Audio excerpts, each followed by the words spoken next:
About 10 years ago, I took on the task to teach global development to Swedish undergraduate students. That was after having spent about 20 years together with African institutions studying hunger in Africa. So I was sort of expected to know a little about the world. And I started in our medical university, Karolinska Institute, an undergraduate course called Global Health. But when you get that opportunity, you get a little nervous. I thought these students coming to us actually have the highest grade you can get in Swedish college system. So I thought maybe they know everything I'm going to teach them about. So I did a pre-test when they came. And one of the questions from which I learned a lot was this one. Which country has the highest child mortality of these 5 pairs?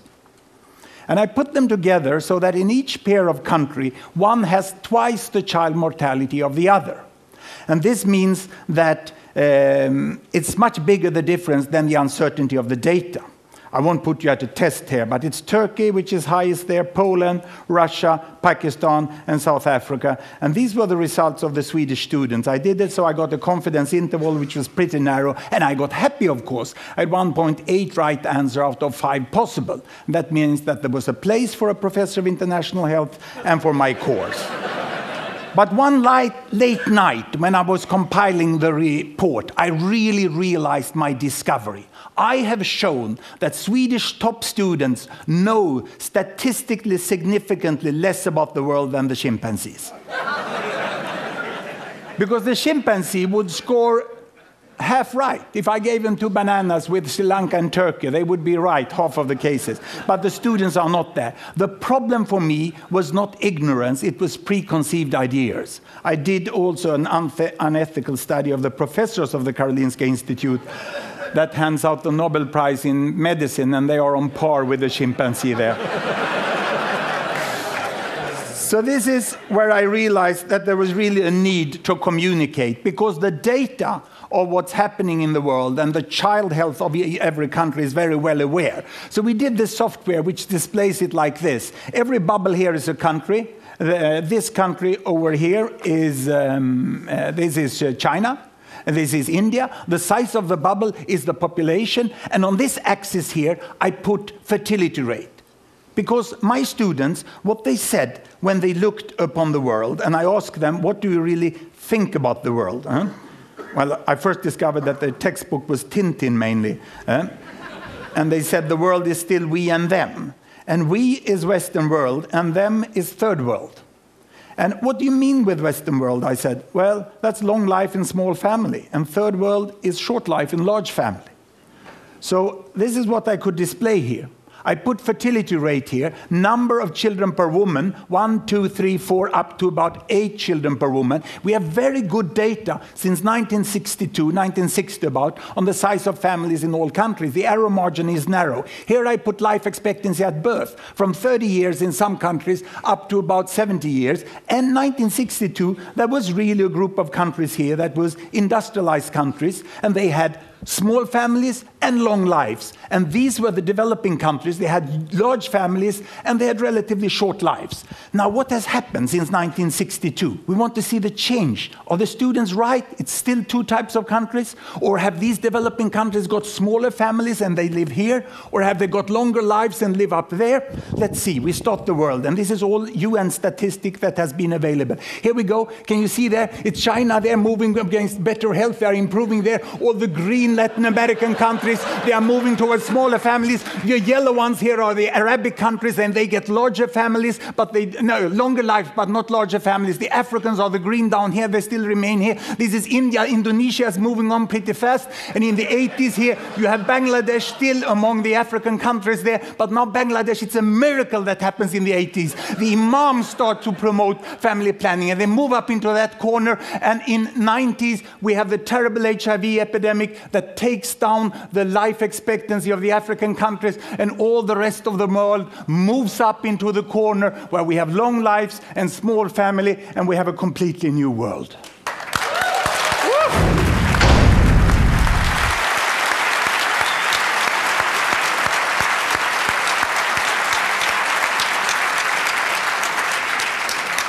Let me make a comparison directly between United States of America and Vietnam.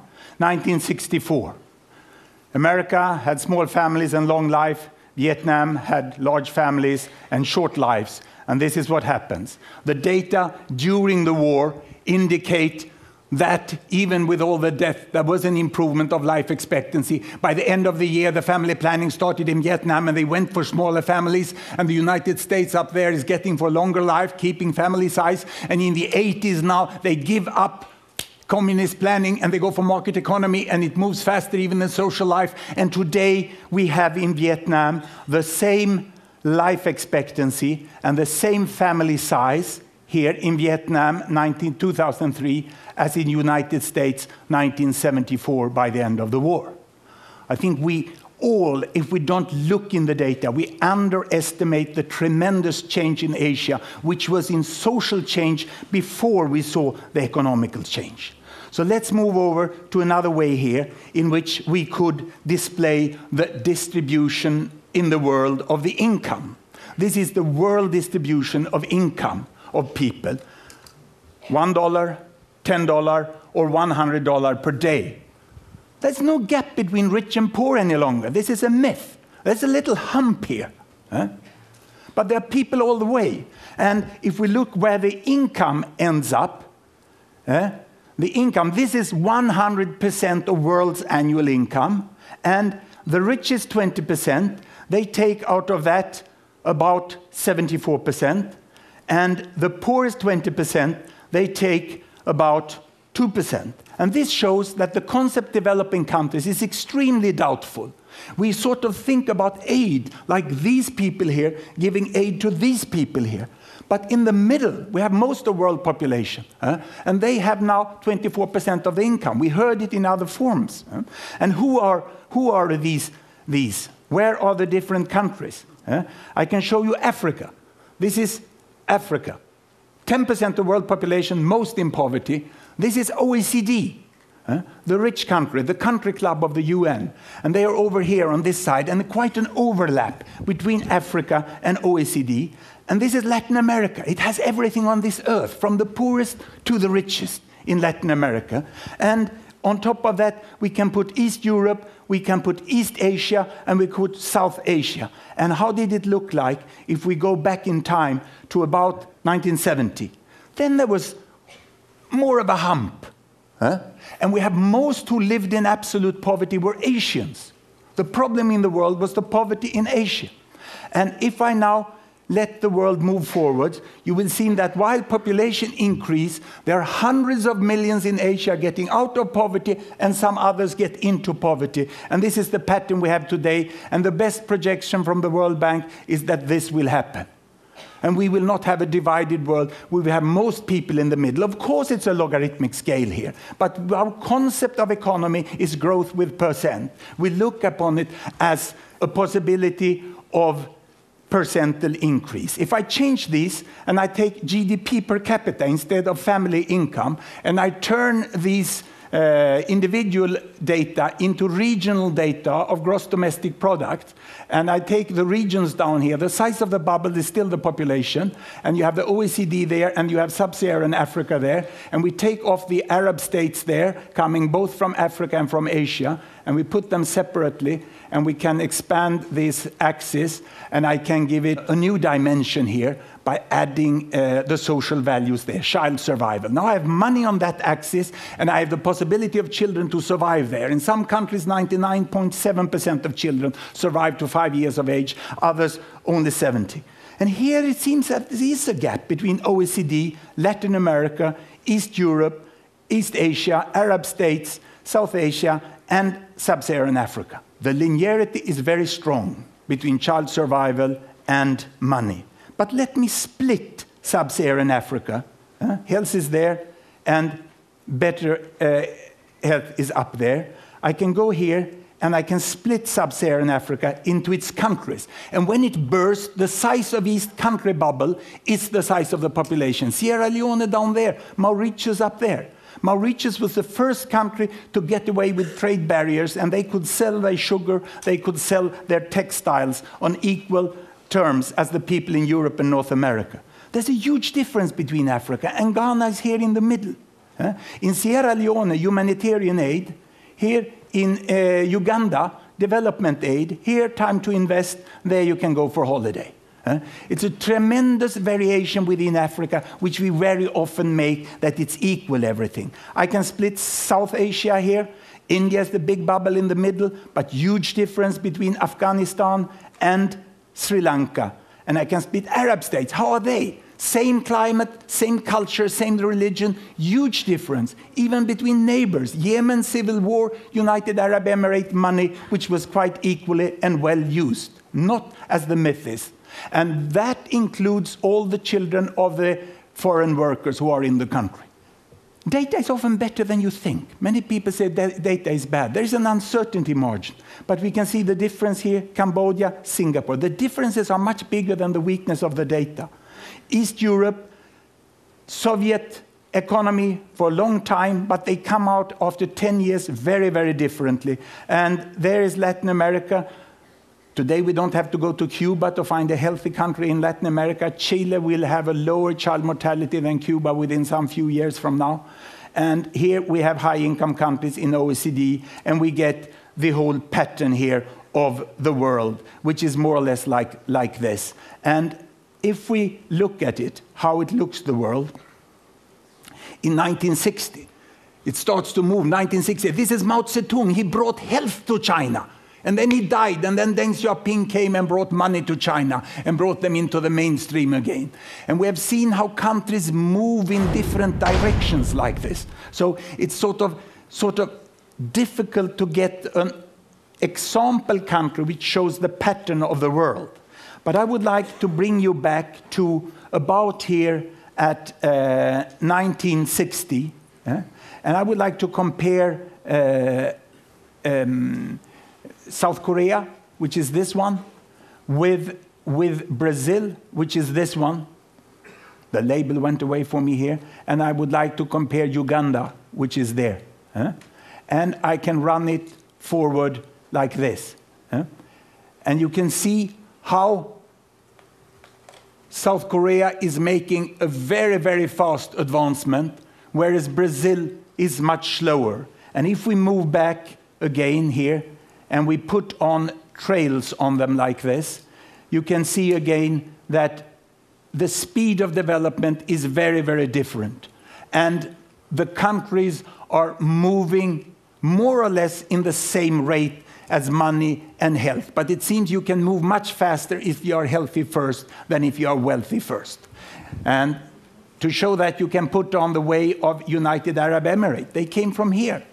A mineral country. They catch all the oil, they got all the money, but health cannot be bought at the supermarket. You have to invest in health. You have to get kids into schooling. You have to train health staff. You have to educate the population. And Sheikh Zayed did that in a fairly good way. And in spite of falling oil prices, he brought this country up here. So we got a much more mainstream appearance of the world, where all countries tend to use their money better than they used in the past. Now, this is more or less if you look at average data of the countries. They are like this. Now, that's dangerous to use average data because there's such a lot of difference within countries.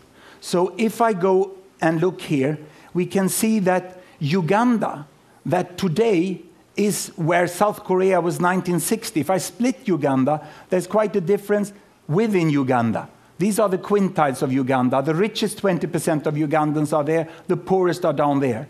If I split South Africa, it's like this. And if I go down and look at Niger, where there was such a terrible famine, lastly, it's like this. The 20% poorest of Niger is out here, and the 20% richest of South Africa is there. And yet, we tend to discuss on what solutions there should be in Africa. Everything in this world exists in Africa. And you can't discuss universal access to HIV for that quintile up here with the same strategy as down here. The improvement of the world must be highly contextualized. And it's not relevant to have it on regional level. We must be much more detailed. We find that students get very excited when they can use this. And even more policymakers and the corporate sectors would like to see how the world is changing. Now, why doesn't this take place? Why are we not using the data we have? We have data in the United Nations, in the national statistical agencies, and in universities, in other non-governmental organizations, because the data is hidden down in the databases. And the public is there, and the internet is there, but we have still not used it effectively. All that information we saw changing in the world does not include publicly funded statistics. There are some web pages like this, but they take some nourishment down from the databases, but people put prices on them. Stupid passwords and boring statistics. And this won't work. So what is needed? We have the databases. It's not a new database you need. We have wonderful design tools, and more are added up here. So we started a non-profit venture, which we called Linking Data to Design. We call it Gapminder, from London Underground, where they warn you, mind the gap. So we thought Gapminder was appropriate. And we started to write software which could link the data like this. And it wasn't that difficult. It took some person years. And we have produced animations. You can take a data set and put it there. We are liberating UN data. Some few UN organizations, some countries accept that their databases can go out on the world. But what we really need is, of course, a search function. A search function where we can copy the data up to a searchable format and get it out in the world. And what do we hear when we go around? I've done anthropology on the main statistical units. Everyone says it's impossible. This can't be done. Our information is so peculiar and detailed, so that cannot be searched as other can be searched. We cannot give the data free to the students, free to the entrepreneurs of the world. But this is what we would like to see, isn't it? The publicly funded data is down here, and we would like flowers to grow out on the net. And one of the crucial points is to make them searchable, and then people can use the different design tool to animate it there. And I have a pretty good news for you. I have a good news that the present new head of UN Statistics, he doesn't say it's impossible. He only says we can't do it. And that's a quite clever guy. Huh? So we can see a lot happening in data in the coming years. We will be able to look at income distributions in completely new ways. This is the income distribution of China, 1970. This is the income distribution of the United States, 1970. Almost no overlap. Almost no overlap. And what has happened? What has happened is this. That China is growing, it's not so equal any longer, and it's appearing here, overlooking the United States, almost like a ghost, isn't it? Huh? It's pretty scary.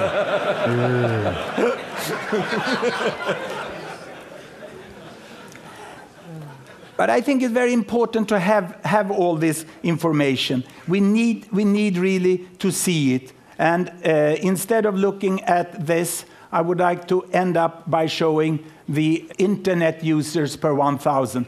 In this software, we access about 500 variables from all the countries quite easily. It takes some time to change for this. But on the axes, you can quite easily get any variable you would like to have. And the thing would be to get up the databases free, to get them searchable, and with a second click to get them into the graphic formats where you can instantly understand them. Now, the statisticians doesn't like it because they say that this will not show the reality. We have to have statistical analytical methods. But this is hypothesis generating. I end now with a world there the internet are coming, the number of internet users are going up like this. This is the GDP per capita, and it's a new technology coming in, but amazingly how well it fits to the economy of the countries. That's why the $100 computer will be so important. But it's a nice tendency. It is as if the world is flattening off, isn't it? These countries are lifting more than the economy. And it will be very interesting to follow this over the year, as I would like you to be able to do with all the publicly funded data. Thank you very much.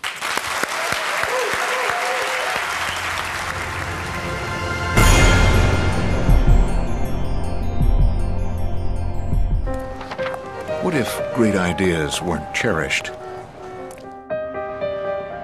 What if they carried no importance or held no value?